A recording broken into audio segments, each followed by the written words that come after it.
नमस्कार विद्यार्थी मित्रांनो, क्लास 24 अकॅडमी या ऑनलाईन लर्निंग प्लॅटफॉर्मवर आपल्या सगळ्यांचं सहर्ष स्वागत. आपण पहिल्या प्रकरणातलं या कोर्समधलं पहिलं प्रकरण त्यातलं पहिलं लेक्चर या ठिकाणी सुरुवात करतोय. लेक्चर स्टार्ट करण्यापूर्वी सगळ्यांना रिकमेंड केलं आहे की स्टार्टिंगला जो काही आपण इंट्रोडक्शनचा व्हिडिओ टाकला आहे त्याच्यामध्ये कोर्सविषयी इंट्रोडक्शन दिलेली आहे, प्लस नुसतं इंट्रोडक्शन नाही तर मॅथ्सच्या स्टडीची एक स्ट्रॅटेजी डिस्कस केलेली आहे. मॅथ्सच्या स्टडीची स्ट्रॅटेजी म्हणजे काय की मॅथ्सचा स्टडी नेमका कसा करायचा ही स्ट्रॅटेजी आपण त्याच्यामध्ये डिस्कस केली पॉईंट करून, किंवा ज्यांची शून्यापासून सुरुवात आहे त्यांच्यासाठी सुद्धा आहे, किंवा ज्यांना फक्त ॲडव्हान्सपर्यंत पोहोचायचं आहे बेसिक सगळे आहे त्यांच्यासाठी सुद्धा ती स्ट्रॅटेजी आहे. तो व्हिडिओ एकदा पाहून या, म्हणजे सुरुवात करतानाच तुम्हाला एक आयडिया असणार की कुठल्या लेक्चर्सला आपल्याला कसं फेस करायचं किंवा कुठल्या लेक्चरला कसं कव्हर करायचं आहे. ठीक आहे. सो मी आशा करतो की सगळ्यांनी तो व्हिडिओ पाहिला असेल आणि नंतरच तुम्ही हा व्हिडिओ पाहिला. जर तसं नसेल तर मी रिकमेंड करतो की पहिल्यांदा तो व्हिडिओ पहा आणि मग लेक्चर्स पाहायला सुरुवात करा. ठीक आहे. सो स्टार्ट करूया आपण ह्या पहिल्या लेक्चरपासून. मूलभूत अंकगणित जर म्हटलं तर बेसिक येणार आहे, बेसिक म्हटलं तर थेरी येणार आहे, बरोबर. सो जास्त बोर पण नाही केलं आहे, एकदम नेमका पार्ट यामध्ये टाकला आहे जो की रिवाईज होणं गरजेचं आहे किंवा नजरेखालून जाणं गरजेचं आहे. बऱ्यापैकी गोष्टी सगळ्यांना माहीत असणार आहेत तरीसुद्धा त्या नजरेखालून जाणं गरजेचं आहे. सो आपण ते बेसिक याच्यामध्ये कव्हर करतो. ज्यांनी ऑफलाईन बॅच केली आहे माझ्याकडं त्यांनी टॅगलाईन ठेवली होती आपल्या क्लासची, बरोबर. ती काय ऑफिशियली नव्हती ठेवली आपण, पण हवेत गणित सोडवण्याची पद्धती, बरोबर. स्वप्न सरांचा क्लास म्हणजे हवेत गणित सोडवण्याची पद्धती. तर हवेत गणित सोडवणं म्हणजे काय, तर पेन व पेपर न वापरता कॅल्क्युलेशन तुमच्या डोक्यातच झाले पाहिजेत, बरोबर. सो त्या लेवलला जायला आपल्याला काहीतरी बेसिक्स लागणार आहे. मग ते जे बेसिक आहे ते बेसिक काय असणार आहे, कन्सेप्टच्या फॉर्मॅटमध्ये असणार आहे, काही कन्सेप्ट असणार आहेत किंवा डेटाच्या फॉर्मॅटमध्ये असणार आहे. ठीक आहे. सो त्याच्यापैकी ज्या काही बेसिकच्या गोष्टी किंवा कन्सेप्ट किंवा डेटा जो काय आहे तो आपण या लेक्चरमध्ये किंवा या चॅप्टरमध्ये डिस्कस करतोय. सो कुणी हे लेक्चर खूप सोपं किंवा स्टार्टिंग किंवा थेरी म्हणून मिस करू नका, हे पण लेक्चर कंप्लीट करा. सुरुवात करूया. स्टार्टिंग होते मॅथ्सची संख्यांचे प्रकार, बरोबर. मग आता संख्यांचे प्रकार कुठले एकदा आपण नंतर समराईज करू. सुरुवात करूया नैसर्गिक संख्यांपासून. ठीक आहे. मोजपट्टी माहिती आहे सगळ्यांना, मोजपट्टी, संख्यांची मोजपट्टी 5वी-6वी शिकलो आपण, बरोबर. अशी मोजपट्टी असते. केंद्रात किंवा मध्यभागी काय असतो, शून्य. शून्याच्या उजवीकडं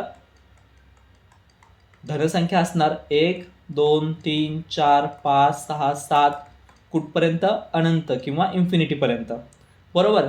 सेम तसंच डावीकडं पण असणार 1, 2, 3, 4, 5, 6 कुठपर्यंत, पण हे कसं असणार, -1, -2, -3, -4, -5, -6 हे पण कुठपर्यंत असणार, इन्फिनिटीपर्यंत असणार, बरोबर.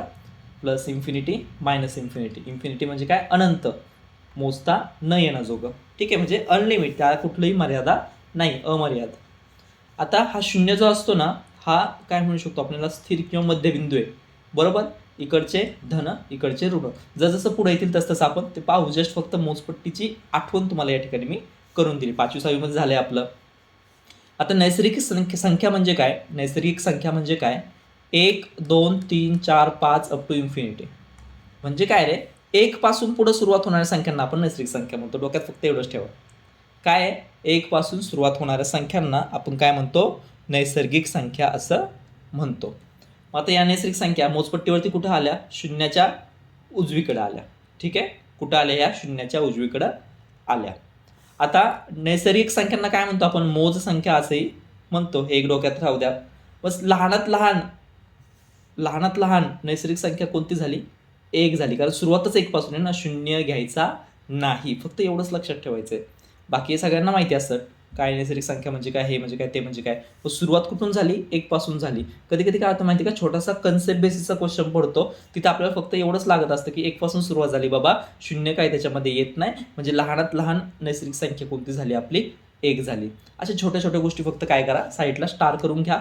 PDF दिलेली आहे तुम्हाला, PDFची प्रिंट मारून घ्या. PDFची प्रिंट सोबत घेऊन लेक्चरला बसा, जेणेकरून रिवाईज करायला किंवा ॲडिशनल गोष्टी ज्या स्लाईडवर किंवा PDFमध्ये नाही आहेत, ज्या मी बोलतोय किंवा सांगतोय, त्या गोष्टी तुम्हाला तिथं साईडला राईट डाऊन करता येतील. ठीक आहे. सो नैसर्गिक संख्या म्हणजे काय, 1 पासून ज्या संख्यांची सुरुवात होते त्यांना काय म्हणतो, नैसर्गिक संख्या. आणि कुठपर्यंत जातात त्या, तर इन्फिनिटीपर्यंत जातात, बरोबर आहे.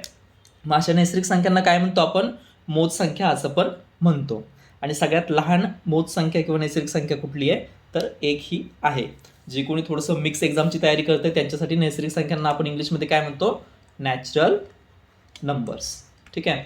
आणि थोडीशी भेसळ किंवा भेळ होणारच आहे बरं का, मराठी इंग्लिश असं तर भेळ थोडीशी चांगलीच लागते, बरोबर ना. मुरमुरे सेपरेट, शेव सेपरेट खाण्यापेक्षा जरा शेव मुरमुरे एकत्र चांगलेच लागतात ना. सो भेळीचा आस्वाद आपल्याला भेटणार आहे. काही ठिकाणी प्लस तोंडात येणार, काही ठिकाणी धन तोंडात येणार आहे, बरोबर. काही ठिकाणी मायनस म्हणणार, काही ठिकाणी ऋण म्हणणार. सो अशा गोष्टी आता ह्या थोड्याशा प्रॅक्टिस करून घ्या, कारण सगळ्यांसाठी लेक्चर आहे. ठीक आहे. चलो नेक्स्ट, नैसर्गिक संख्या झाल्या आपल्या 1 पासून सुरुवात होते इन्फिनिटीपर्यंत. पूर्ण संख्या आता काय केलं, त्याच मोजपट्टीवर, आणि मोजपट्टी प्रत्येक वेळेस काढावी लागणार का, ॲड करायला पाहिजे. ठीक आहे. 0. आता इकडच्या संख्या 1 पासून जे काही स्टार्ट होत होतं 1, 2, बरोबर, यांना आपण नैसर्गिक संख्या म्हटलं. त्याच्यामध्ये फक्त आपण 0 ॲड केला, 0. ठीक आहे. तर त्याला काय म्हणतो आपण, पूर्ण संख्या, बरोबर. मग 0, 1, 2, 3, 4, 5, 6, 7, 8 अप टू इन्फिनिटी या सगळ्या संख्यांना काय म्हणतो आपण, पूर्ण संख्या असं म्हणतो. मग आता सगळ्यात लहान पूर्ण संख्या कोणती झाली, 0. सुरुवात कुठपासून होते, 0 पासून होते, म्हणून सगळ्यात लहान कोणती, 0. आणखीन एक गोष्ट लक्षात घ्या, मोजपट्टीवरती उजवीकडे जाताना जी काही किंमत आहे ना तुमची, किंमत ती वाढत जाते, आणि डावीकडे जाताना किंमत काय होते, कमी होत जाते. क्लिअर आहे. उजवीकडे मोजपट्टीच्या उजवीकडे जाताना किंमत वाढत जाते, आणि मोजपट्टीच्या डावीकडे जाताना किंमत कमी होत जाते. क्लिअर आहे. ओके. सो पूर्ण संख्या, नैसर्गिक संख्या कुठून सुरुवात होती, 1 पासून होती. पूर्ण संख्या कुठपासून सुरुवात होती, 0 पासून सुरुवात होती. आता थोडंसं संच हा चॅप्टर, ठीक आहे, आता ह्या कोर्समध्ये आपण तो कव्हर नाही करत आहे, पण ह्या पूर्ण संख्या आहेत, आणि पूर्ण संख्यांच्या आतमध्ये कुठेतरी नैसर्गिक संख्या येतात.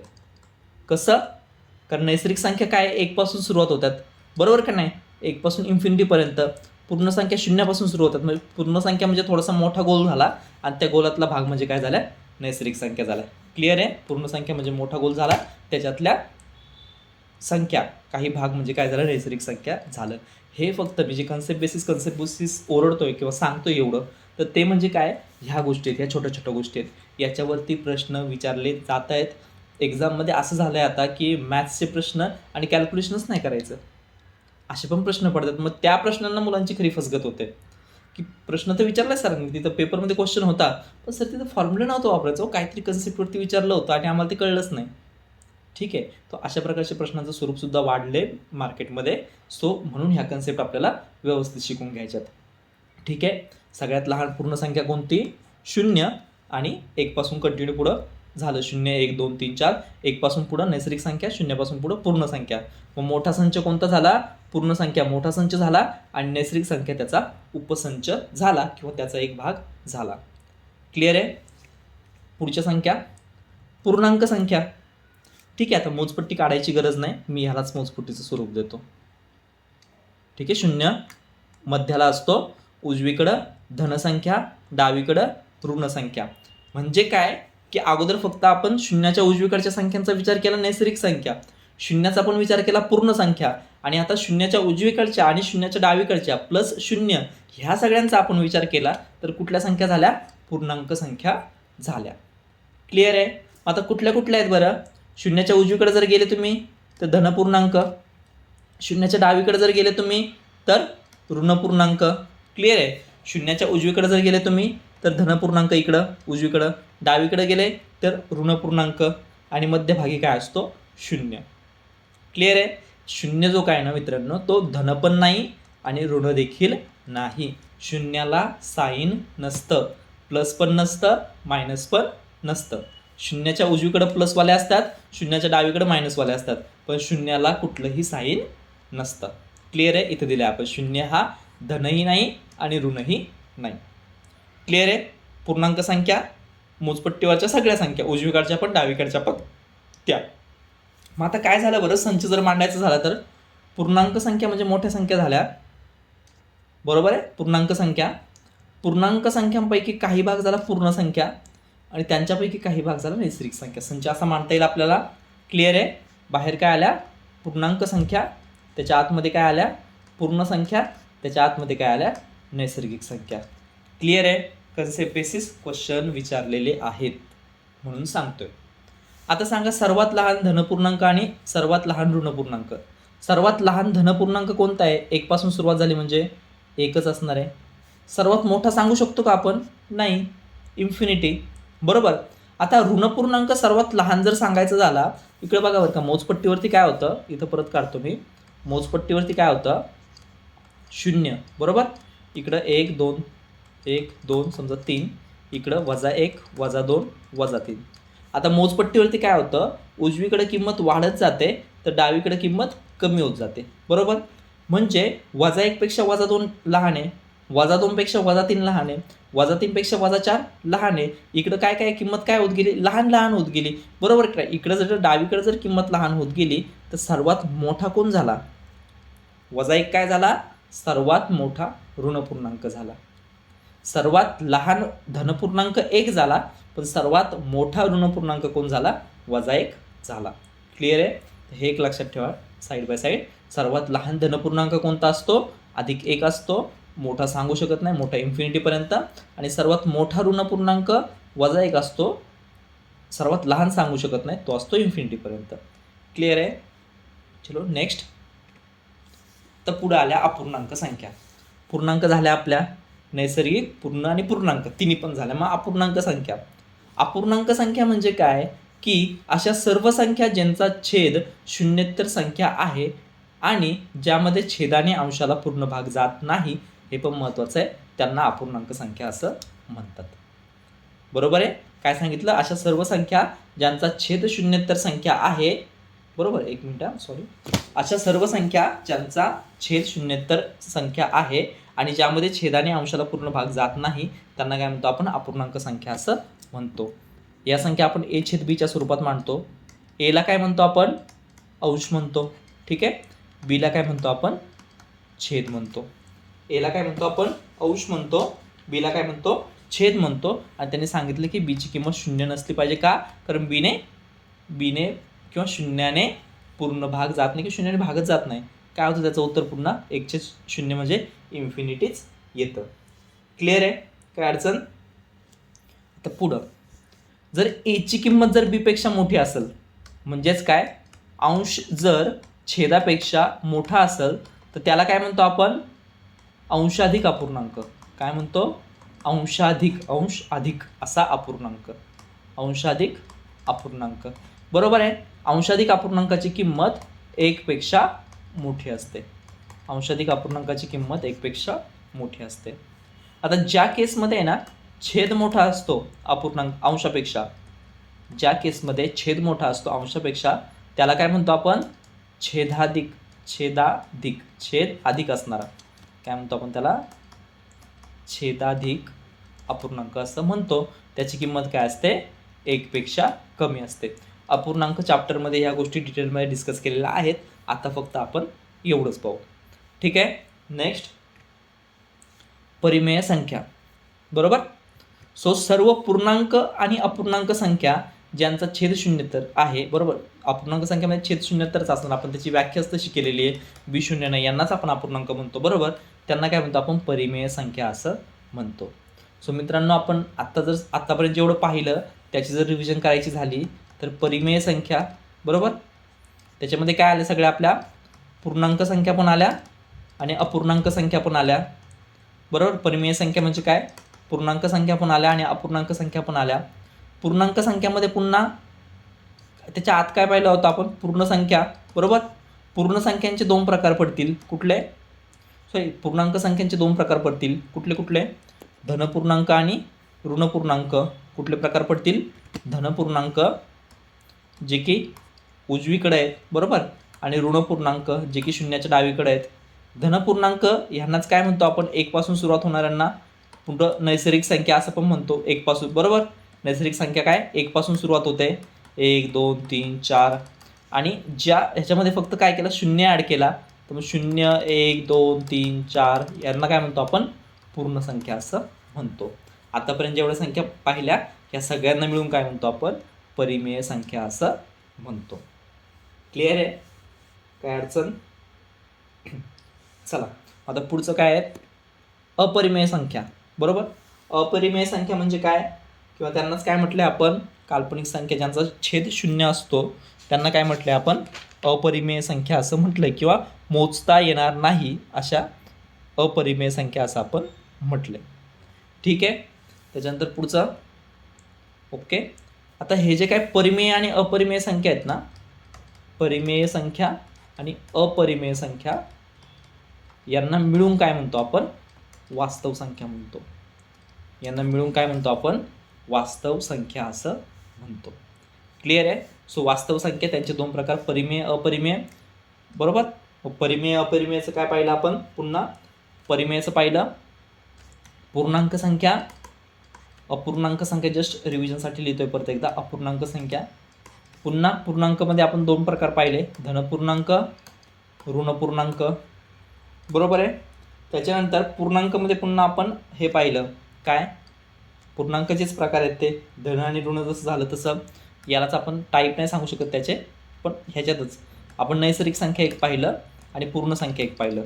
1 पासून सुरुवात झाली नैसर्गिक संख्या, 0 पासून सुरुवात झाली पूर्ण संख्या. क्लिअर आहे? सो एवढे सगळे आपण संख्यांचे प्रकार आतापर्यंत पाहिले. पुढचं समसंख्या म्हणजे काय? ठीक आहे. तर ज्या संख्यांच्या एकक स्थानी 0, 2, 4, 6, 8 यांपैकी एक अंक असतो त्यांना काय म्हणतो आपण? त्यांना समसंख्या असं म्हणतो. क्लिअर आहे? मग समसंख्यांना काय? 0, 2, 4, 6, 8 हे अंक असतात म्हणजे त्याला 2ने पूर्ण भाग जातो. ठीक आहे. समसंख्यांना 2ने पूर्ण भाग जातो. आणि सर्वात लहान समसंख्या कोणती आहे? 2. संख्या जर मांडायची झाली तर 2, 4, 6, 8. बरोबर? 10, 12, 14, 2, 2, 2, 2च्या फरकाने त्या वाढत जाणार. सुरुवात कुठून झाली? 2 पासून झाली. आता संख्यांच्या एकक स्थानी जरी 0 आला तर ती सम असते, पण 0 ही सम आहे का? नाही.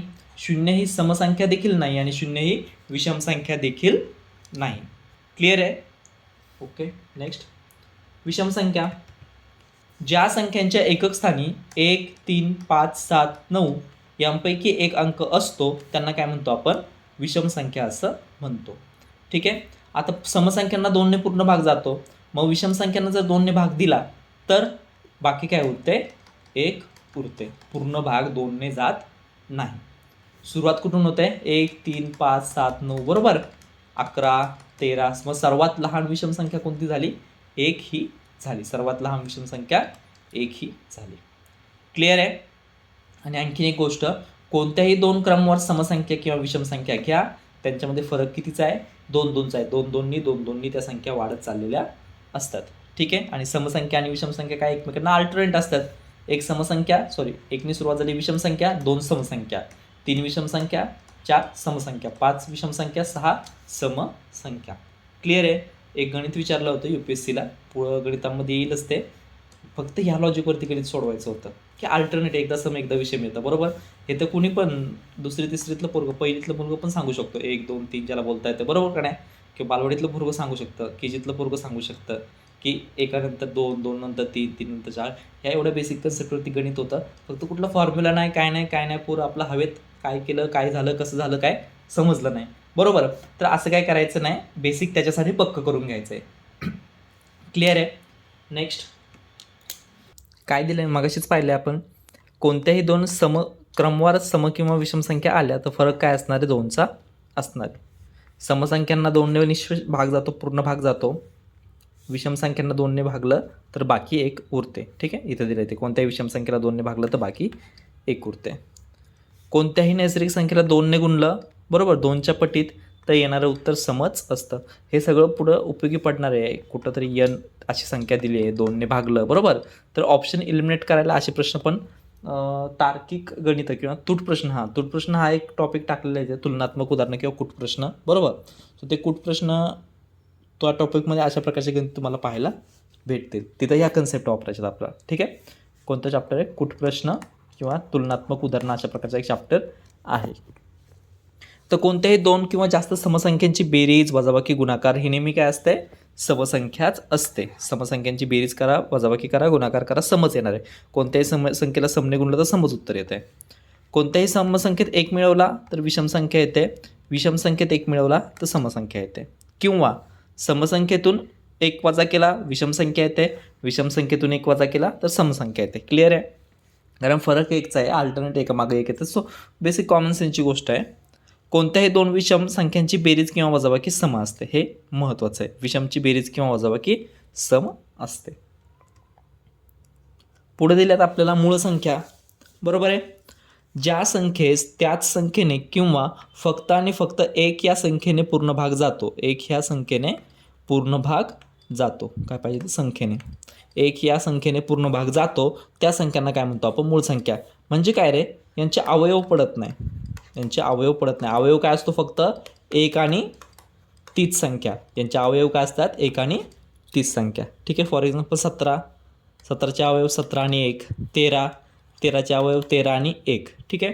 अशा मूळ संख्या कोणकोणत्या आहेत, 2, 3, 5, 7, बरोबर, 11, 13, 17, 19 अशा प्रकारे पुढं.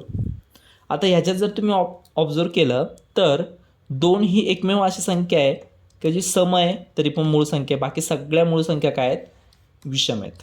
ठीक आहे. जे 2 काय आहे, एकमेव सममूळ संख्या. सममूळ संख्या म्हणजे काय, ती समपण आहे आणि मूळ संख्या देखील आहे. 1 ही काय, एक समसंख्याही नाही, सॉरी मूळ संख्या नाही. 1 काय, मूळ संख्या नाही. मग सर्वात लहान मूळ संख्या कोणती झाली आपली, 2. 2 पासून सुरुवात आहे. क्लिअर आहे. आता मग 1 ते 100मध्ये एकूण मूळ संख्या किती येतं, 1 ते 100मध्ये हे पण थोडंसं पाठ करून ठेवा. 1 ते 100मध्ये एकूण 25 मूळ संख्या आहेत. आता ह्याची काही गरज नाही, थोडासा ॲडिशनल डेटा आहे तरी पण एकदा ओव्हरलुक करू आपण. 1 ते 100पर्यंतच्या मूळ संख्यांची बेरीज किती असते, 1060 असते. 1 ते 50मध्ये मूळ संख्या किती आहेत, 15. आणि 1 ते 50पर्यंतच्या मूळ संख्यांची बेरीज किती असते, 328 असते. क्लिअर आहे. सो तर ह्या गोष्टी थोड्याशा रिवाईज करा किंवा थोडंसं लक्षात राहू द्या. 1 ते 100मध्ये हे थोडं महत्त्वाचं आहे. किती मूळ संख्या आहेत एकूण, तर 25 मूळ संख्या आहेत. म्हणजे तुम्हाला जस्ट फक्त एक्झाम्पल म्हणून सांगतो, हे एका ठिकाणी संभाव्यतामध्ये विचारलेलं आहे. संभाव्यता हा जो काही चॅप्टर आहे किंवा प्रोबॅबिलिटी, तिथं आपल्याला ही कन्सेप्ट किंवा तिथं 1 ते 100पर्यंतच्या मूळ संख्या, बरोबर, एक संख्या कुठलीही पिक केली तर ती एक संख्या निवडली तर ती मूळ असण्याची संभाव्यता सांगा वगैरे असा प्रकारचा प्रश्न त्याच्यामध्ये कुठेतरी आला आहे. सो तुम्हाला पुढे गेल्यानंतर कळलं ते की तुम्हाला काय माहिती असणं गरजेचं होतं, 1 ते 100पर्यंतच्या एकूण मूळ संख्या किती आहेत हे माहिती असणं गरजेचं होतं. ठीक आहे. सो नेक्स्ट, संयुक्त संख्या. सो आता जी काही मोजपट्टी आहे आपली किंवा नैसर्गिक संख्या आहेत, बरोबर, 1 पासून सुरुवात होते ना नैसर्गिक संख्याची, 1, 2, 3, 4, 5 अप टू इन्फिनिटी, बरोबर आहे. आता ह्यांच्यापैकी जर आपण मूळ संख्या सोडून दिल्या आणि 1 ही संख्या सोडून दिली तर राहिलेल्या सगळ्या संख्या आहेत ना, त्यांना काय म्हणतो आपण, संयुक्त संख्या असं म्हणतो. मग कुठल्या कुठल्या आल्या आपल्या, 4 आल्या, बरोबर. 2 आणि 3 तर मूळ संख्या आहेत, 4, 5, 5 येणार का, 5 काय मूळ संख्या आहे, बरोबर. 4, 6, आणखी काय 7 पण नाही, 8, 9, 10, 11 नाही येणार, 12, बरोबर. या सगळ्या संख्यांना काय म्हणतो आपण, अप टू हे पण इन्फिनिटीपर्यंत जाणार, यांना काय म्हणतो आपण, संयुक्त संख्या असं म्हणतो. आता की पॉईंट काय याच्यामध्ये, एक जो काय ना, एक ही संख्या मूळ संख्या पण नाही आणि संयुक्त संख्या देखील नाही. एक काय, मूळ संख्या पण नाही आणि संयुक्त संख्या पण नाही. सेम लॉजिक काय पाहिलं होतं आपण, 0 सम पण नाही आणि विषम पण नाही. जस्ट कन्सेप्ट रिवाईज केली. ठीक आहे. आता 1 ते 100पर्यंत एक ही सम पण नाही आणि एक ही मूळ पण नाही आणि संयुक्त पण नाही. एकचा विषय सोडून द्या, राहिल्या 99. 99 पैकी 25 काय आहेत मूळ संख्या म्हटल्यावरती राहिलेल्या 74 काय असणार, संयुक्त संख्या. ओके. आणि शेवटचं ऑब्झर्वेशन, सुरुवात कुठून झाली, 4 पासून झाली. 1 तर कुठंच येत नाही, बरोबर. 2 आणि 3 काय आहेत, मूळ, म्हणून 4 ही काय झाली, पहिली संयुक्त संख्या किंवा सर्वात लहान संयुक्त संख्या झाली. कोणती, 4. क्लिअर आहे. नेक्स्ट, त्रिकोणी संख्या. आता याची काय आपण व्याख्या वगैरे असं करत बसणार नाही किंवा व्याख्या करता येत नाही, बरोबर. हे थोडंसं कसं सांगता येईल की n गुणुले n अधिक 1/2 या फॉर्म्युलामध्ये किंवा या फॉर्मॅटमध्ये किंवा या सूत्रानुसार ज्या संख्या मांडता येतात त्यांना काय म्हणतो आपण, त्रिकोणी संख्या असं म्हणतो. ठीक आहे.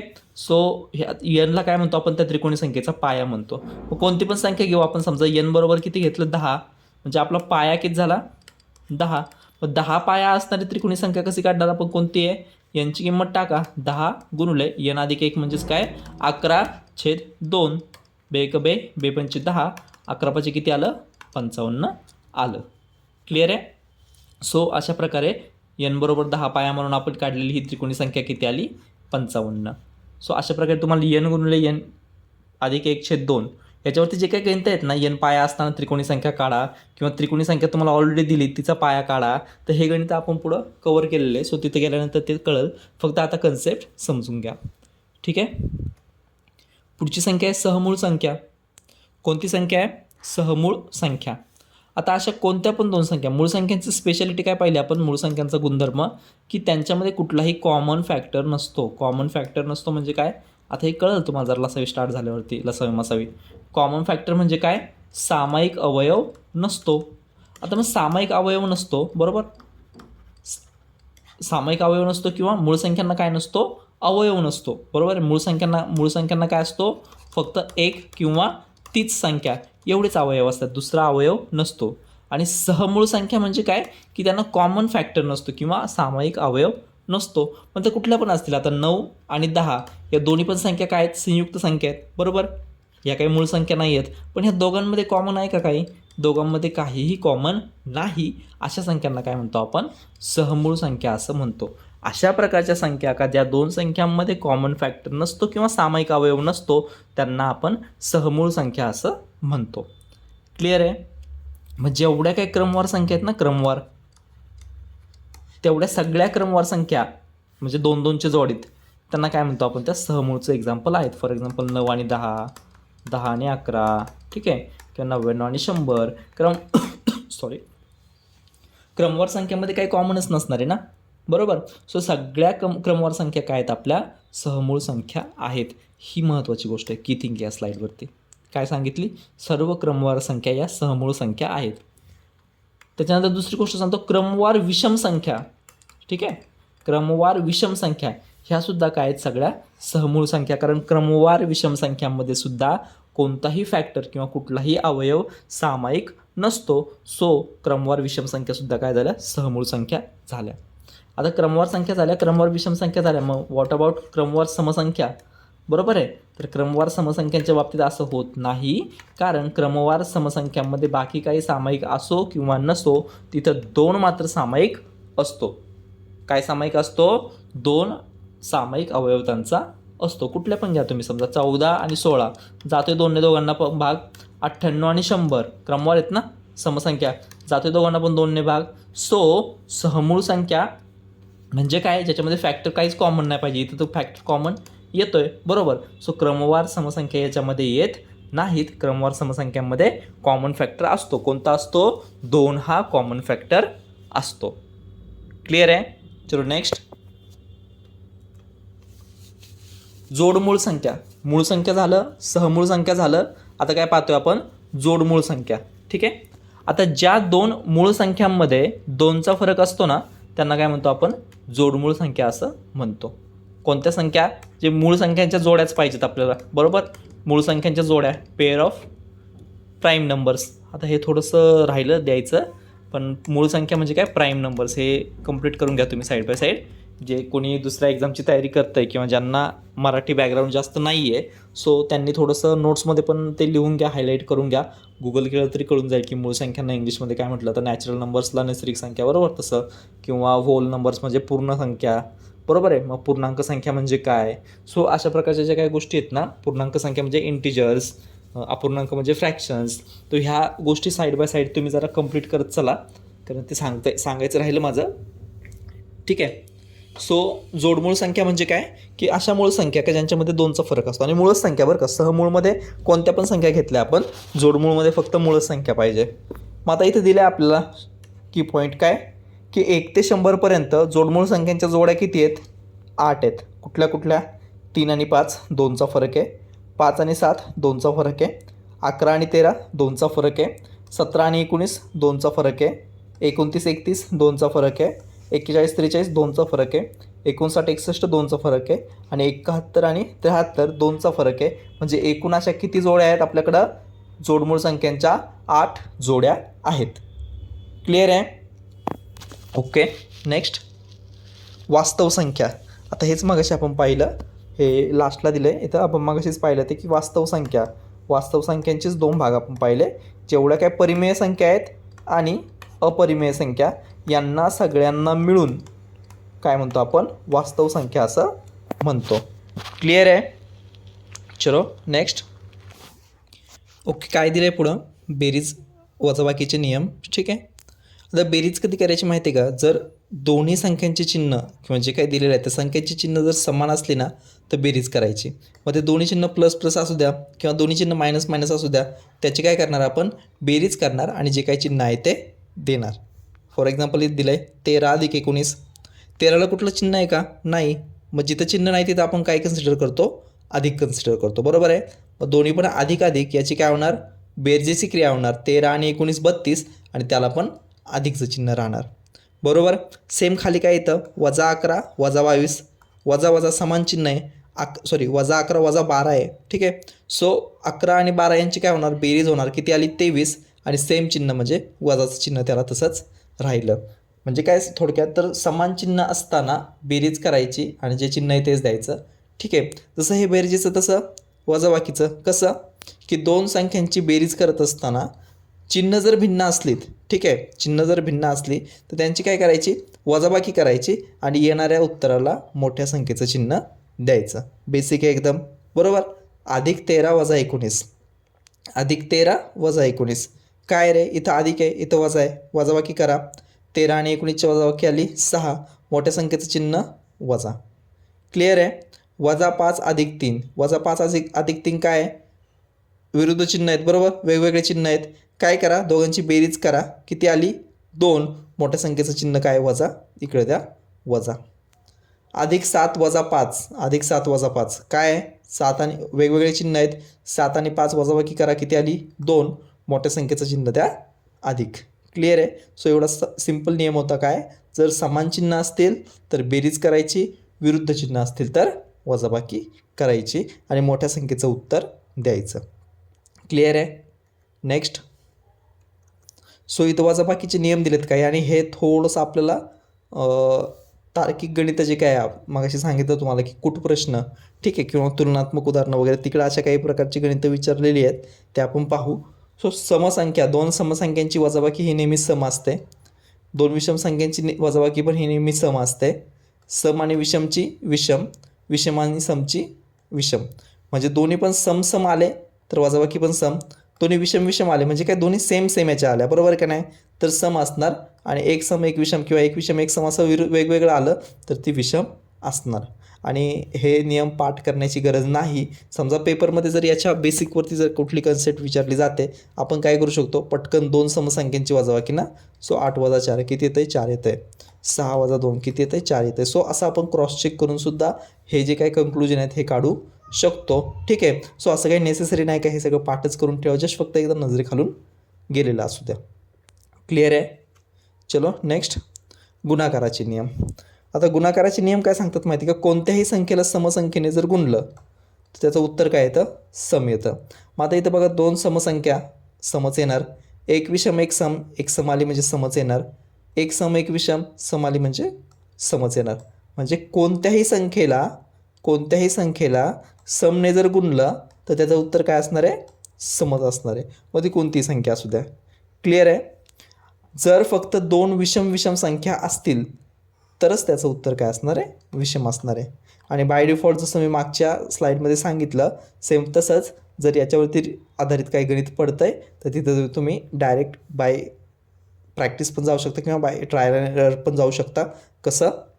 एक विषम संख्या एक समसंख्या 3 दुने करू शकता. दोन्ही विषम संख्या 3 × 7 21. ठीक आहे. असं तुम्ही ट्राय करून सुद्धा हे कंक्लुजन्स काढू शकता. ह्याची काय पाठ करण्याची गरज नाही आहे. सेम आता हे जे नाही हे थोडंसं सिम्प्लिफिकेशनमध्ये आणि कॅल्क्युलेशनच्या पार्टमधलं आहे. याच्यावरती गणित नाही विचारलं जात पण हे आपल्याला रेग्युलर कॅल्क्युलेशनमध्ये महत्त्वाचं आहे. त्याच्यामुळे हे पक्कं राहू द्या डोक्यात. काय? धन धन, 2 पॉझिटिव्ह किंवा 2 निगेटिव्ह, ऋण ऋण, दोघांचा पण गुणाकार काय असतो? धन असतो. ठीक आहे. म्हणजे जर चिन्ह समान असतील तर गुणाकार काय असतो? पॉझिटिव्ह असतो. चिन्ह जर भिन्न असतील तर गुणाकार काय असतो? निगेटिव्ह असतो. ठीक आहे. चिन्ह भिन्न, चिन्ह समान. चिन्ह समान जर असले तर गुणाकार काय असतो? पॉझिटिव्ह असतो. चिन्ह जर भिन्न असले तर गुणाकार काय असतो? निगेटिव्ह असतो किंवा वजा असतो. फॉर एक्झाम्पल काय? ठीक आहे, थोडं इरेज करतो. फॉर एक्झाम्पल काय? 3 × 4 12 आणि -3 × -4 हे पण काय असणार 12च असणार. दोन्ही ठिकाणी अधिक अधिकचं चिन्ह आहे म्हणून इकडं पण अधिक आलं. दोन्ही ठिकाणी वजाचं चिन्ह आहे म्हणून इकडं पण अधिक आलं. चिन्ह समान असतील तर गुणाकाराचं काय असणार आहे अधिकच असणार आहे.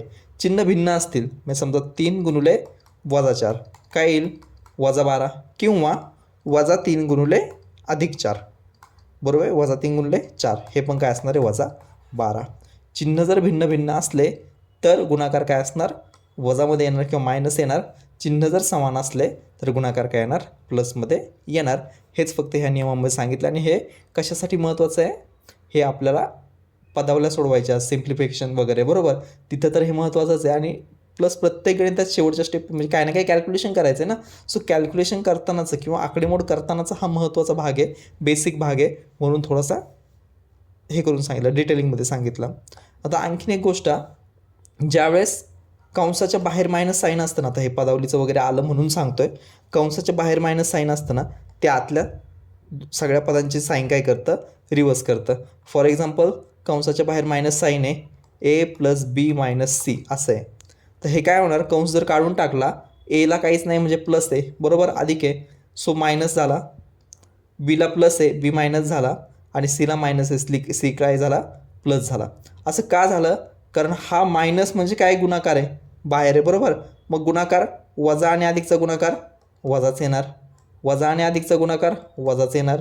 वजा आणि वजाचा गुणाकार काय येणार अधिक येणार. ही कन्सेप्ट सांगण्यासाठी मी तुम्हाला हे फोडून सांगितलं. क्लिअर आहे. असं का होतं जर कंसाच्या बाहेर जर तुम्हाला मायनस साईन आलं तर कंसातील बाकी सगळे साईन काय होतात चेंज होतात. चेंज म्हणजे काय उलट होतात. प्लसचं मायनस मायनसचं प्लस. प्लस आणि मायनसचंच होतं बरं का. असं नाही का भागाकाराचा गुणाकार होणार गुणाकाराचा भागाकार होईल असं काय डोकून लावायचं नाही. क्लिअर आहे. चलो नेक्स्ट. जसे आपण गुणाकाराचे नियम पाहिले तसे भागाकाराचे नियम. आता हे सम भागिले सम विषम भागिले विषम विषम भागिले सम हे जे काय आहेत ना हे थोडेसे तुम्ही ट्राय करा. काय करा तुम्ही ट्राय करा. कसं ट्राय करताल जस्ट सम काय आहे 12/2 सम भागिले सम 6 आलं बरोबर. 12/3 सम भागिले विषम किती आलं सम आलं बरोबर. सो अशा प्रकारच्या ज्या काही गोष्टी आहेत ना ह्या तुम्ही ट्रायल अँड एररसुद्धा करू शकता बरोबर आहे. फक्त हे मी सांगतो तुम्हाला जसं गुणाकाराचं होतं ना तसंच भागाकाराचं दोन संख्यांचे साईन जर सेम असतील अधिक भागिले अधिक ठीक आहे अधिक अधिक किंवा मायनस भागिले मायनस तर दोघांचा पण भागाकार काय असतो प्लस असतो. जर एकाचं प्लस असेल एकाचं मायनस असेल किंवा एकाचा मायनस असेल भागिले एकाचा प्लस असेल चिन्ह भिन्न भिन्न आहेत तर त्यांचा भागाकार काय असतो मायनस असतो. एवढं क्लिअर कट लक्षात ठेवा. हे भागाकारातच नाही हे गुणाकारात पण सेम आहे त्याच्यामुळे लक्षात ठेवायला काय अडचण येणार नाही. हे जर समोर पाहायचं असलं कसं येतं आहे तर ट्राय करू शकता तुम्ही. 12/3 याचं पण उत्तर 4च असणार आहे आणि -12 भागिले -3 याचं पण उत्तर काय असणार आहे अधिक 4च असणार आहे. चिन्ह समान असताना इकडं भागाकार काय येणार अधिक येणार. पण याच्या उलट समजा -12/3 असं असलं किंवा 12/-3 असं असलं तर दोघांचा पण गुणाकार -4 -4च येणार आहे बरोबर. चिन्ह काय असणार आहे वजा असणार आहे. आणि जसा हा भागाकाराचा नियम आहे असाच आपण मागच्या स्लाईडमध्ये गुणाकाराचा पाहिला. सो गुणाकार आणि भागाकाराचा हा नियम काय आहे म्हणजे धन आणि ऋणचा समान आहे. क्लिअर आहे. आता गुणाकार व्यस्त म्हणजे काय एक शेवटची कन्सेप्ट आहे. याच्यानंतर हार्डली एखादी स्लाईड असेल.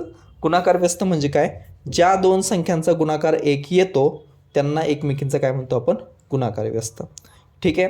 मग समजा अपूर्णांक दिला आहे 2 2/3 मग याचा गुणाकार काय व्यस्त काय होतं माहिती की याला फक्त उलटं करा 3/2. उलटं करा म्हणजे कसं होतं माहिती का गुणाकार व्यस्त आपण असा मानतो ए मग एचा गुणाकार व्यस्त ए ही एक संख्या आहे तर मग एचा गुणाकार व्यस्त काय असणार तर तो 1/a असणार. काय असणार 1/a बरोबर. मग 2/3चा गुणाकार व्यस्त काय झाला 1 किंवा 1/2/3 आणि 1/2/3 हेच काय होऊन जाणार 3/2 होऊन जाणार. क्लिअर आहे. सोपं आहे.